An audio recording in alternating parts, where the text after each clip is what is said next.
Hello everyone, and welcome to the final chapter of the Great Wizarding Christmas Bake-Off by Early Blooming Parentheses. Forgot to say that last time. So, without any fuss or fumble, let's just get right into it.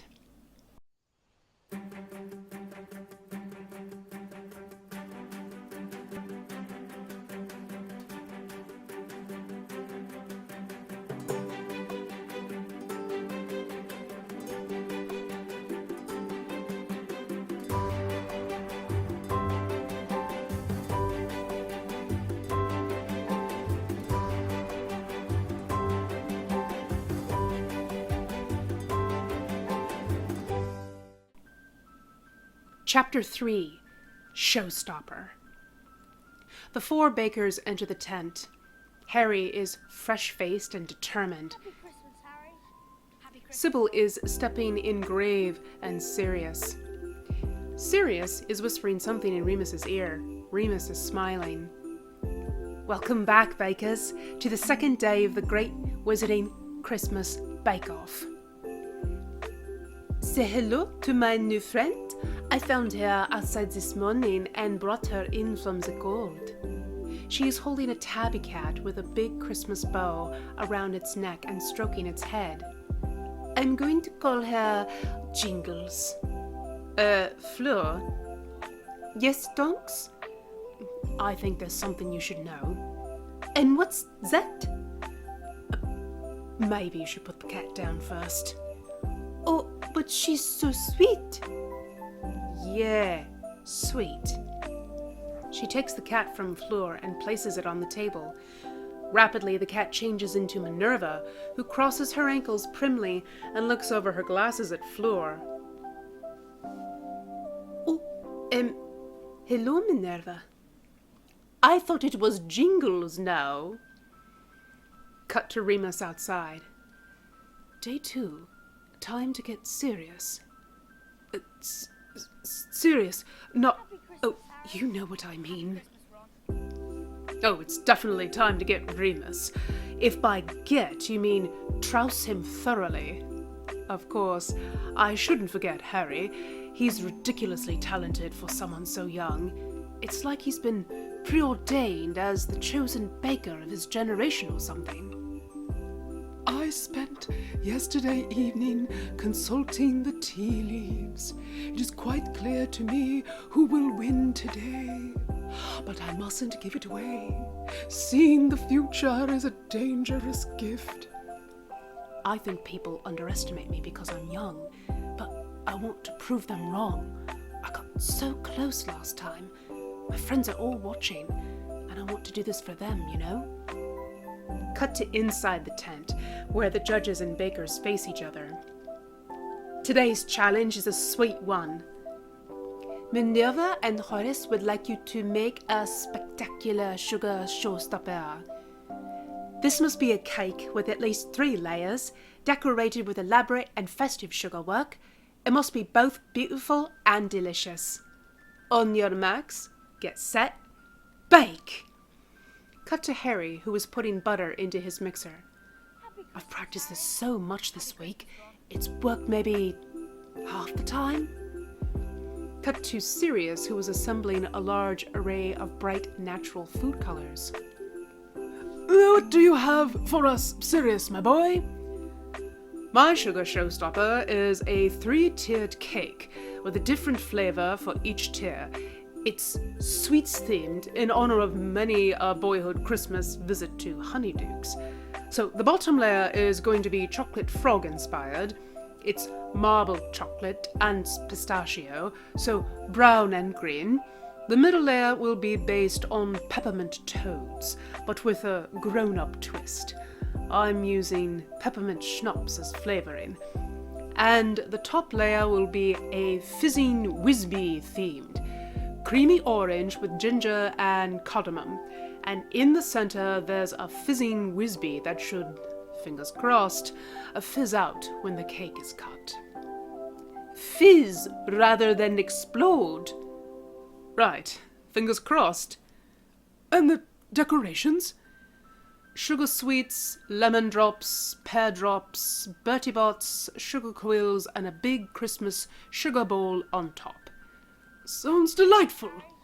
Happy Christmas. Cut to Sybil, who was pouring a rich brown-coloured batter into a pan.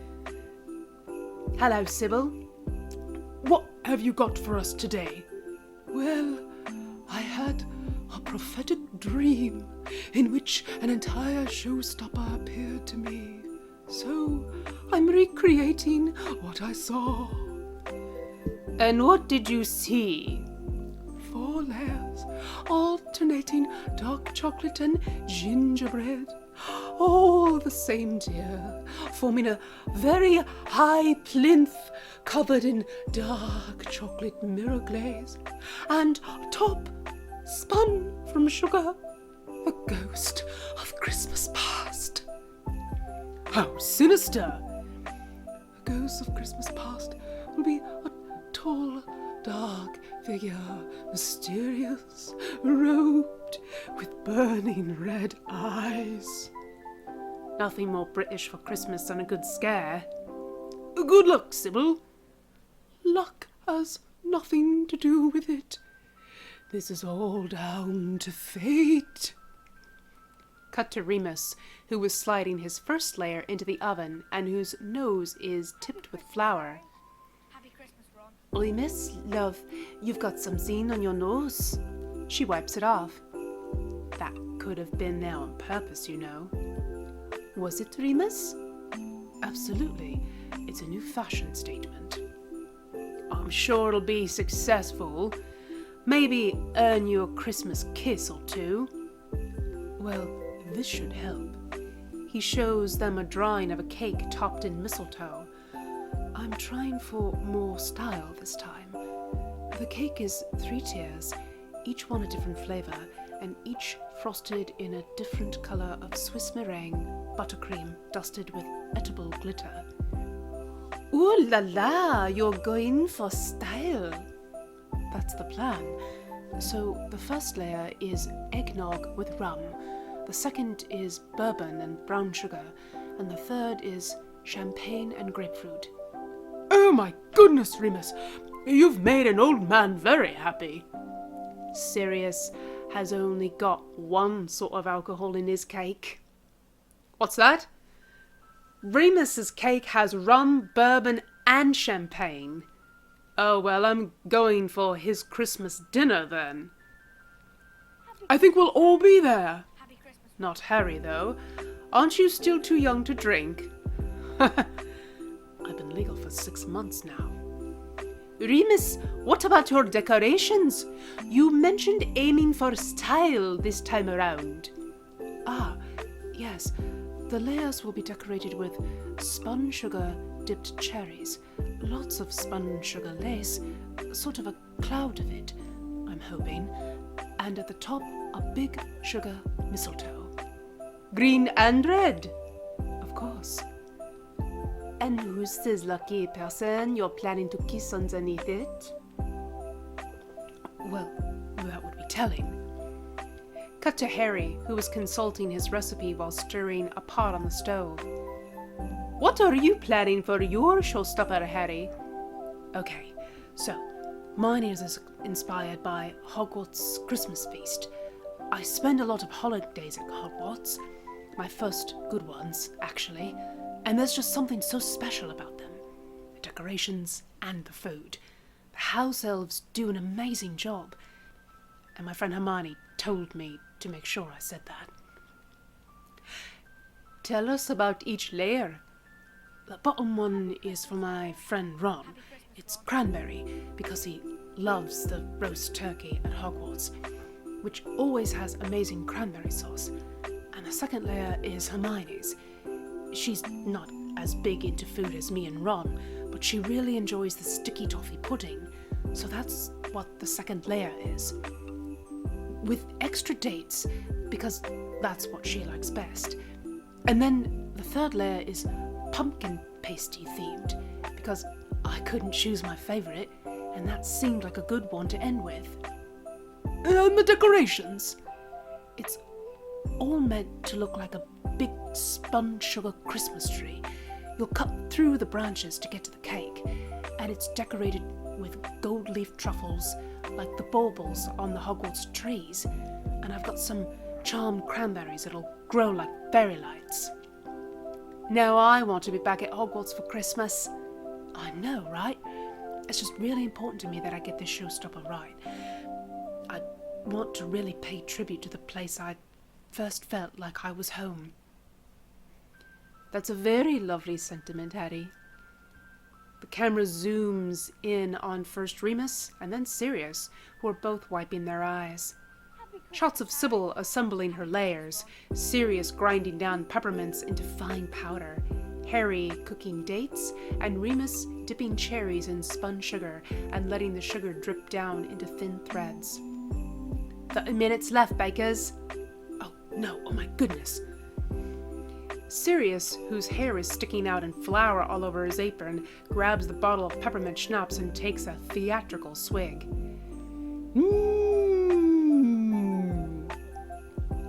Okay, time to make the mistletoe. Remus very carefully starts to shape the mistletoe out of sugar.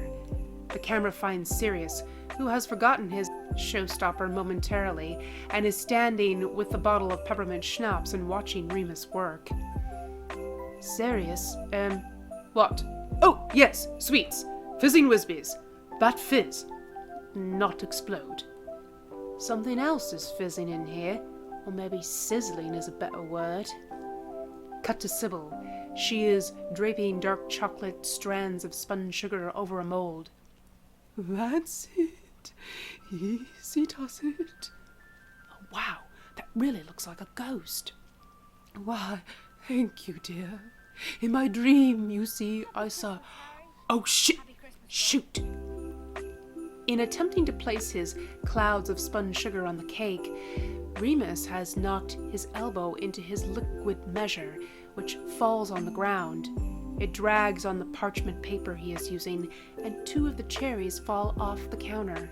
Remus dives for them. The camera shows the spun sugar mistletoe starting to tip. Whoa there! Sirius skids across the aisle and lunges for the mistletoe, landing stretched out on the ground, one arm extended upwards, the mistletoe clasped safely in his grasp. Remus, crouching next to Sirius, gives a great sigh of relief.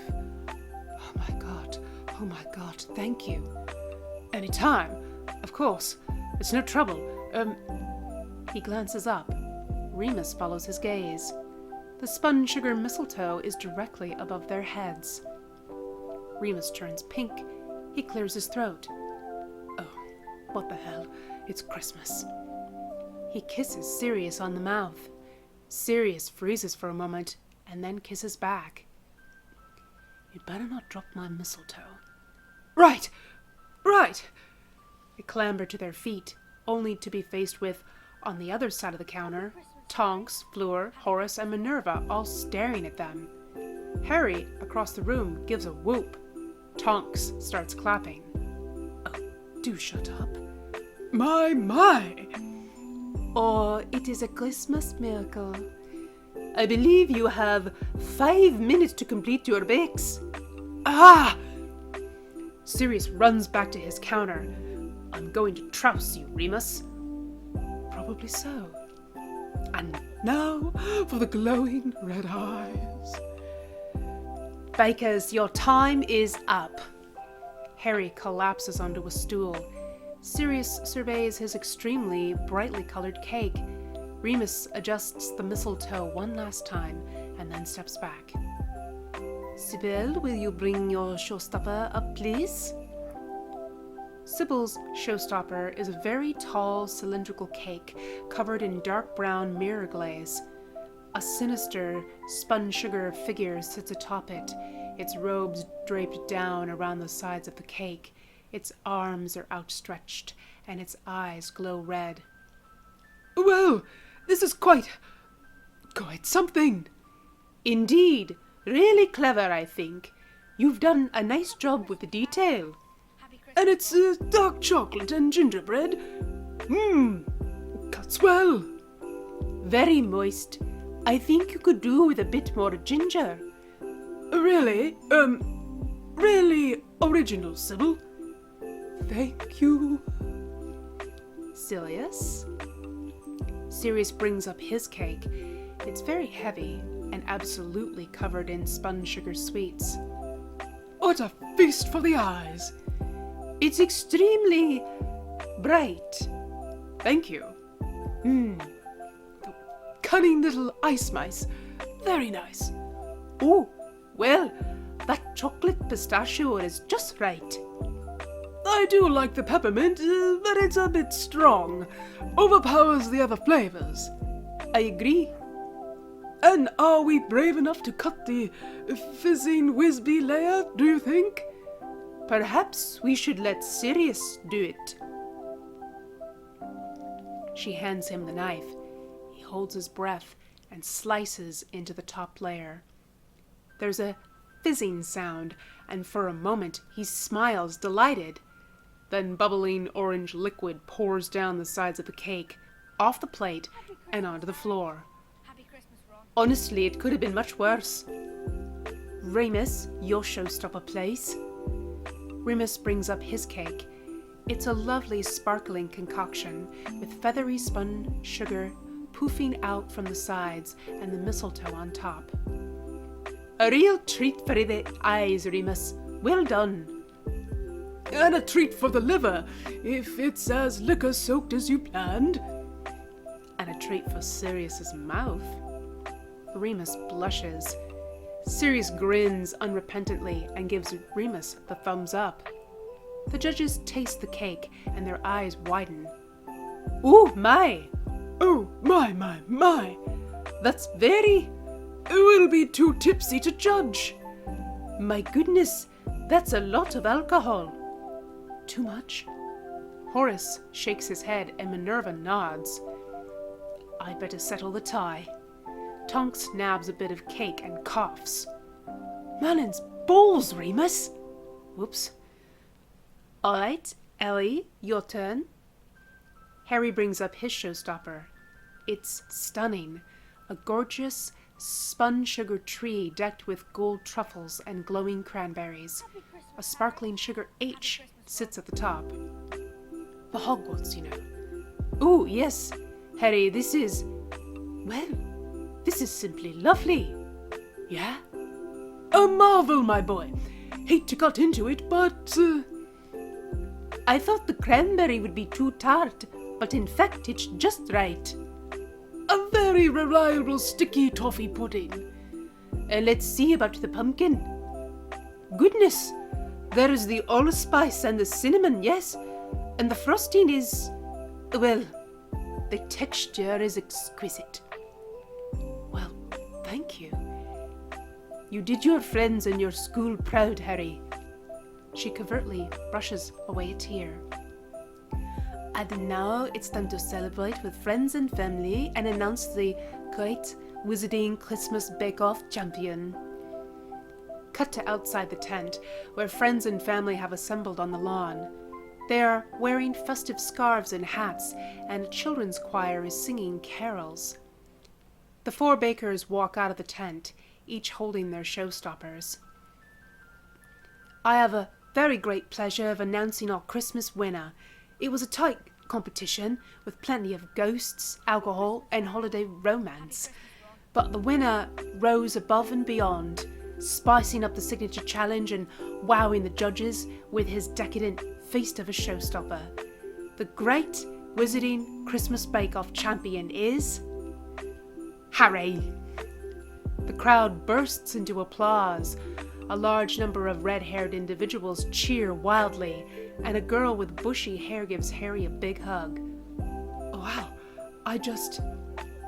You earned it, Harry. You really did. Exactly as the tea leaves predicted. It was an honor to be back in the tent. I foresee holiday cheer for all. Not to be sentimental, but I feel like I did win. Ah, that is sentimental. Well, it's Christmas, and it's time to invest in some more mistletoe, I think. You can kiss me anytime you like, you know, all year round. Well, that's excellent news. They kiss. Cut to Harry talking to the camera. Wow, this is amazing, you know? The other bakers are so talented. Happy Christmas, Harry. Gryffindor pride. The credits roll. And that's it for the Great Wizarding Christmas Bake Off. The end, guys. So thank you for joining me for this little Christmas excursion. Again, if you are enjoying this content, please be sure to like, comment, subscribe to the channel. And if you are interested in my writings in this particular fandom universe, I have released them for the 25 days of Christmas, starting December 25th through January 5th, starting at the $2 tier on my Patreon. Those stories will be available through that time and through that time only. So if you are interested, hop on over there. And if you like what you see, everything else at the $2 tier, because other stuff will unlock if you pay for that section, feel free to stick around if you so choose. But if not, and you would rather support me monetarily a different way, I have a Ko-fi, and both of these things, my Patreon and my Ko-fi, can be found in the About section here on YouTube. So again, thank you so much for joining me, and I will see you all in the next one. Good night.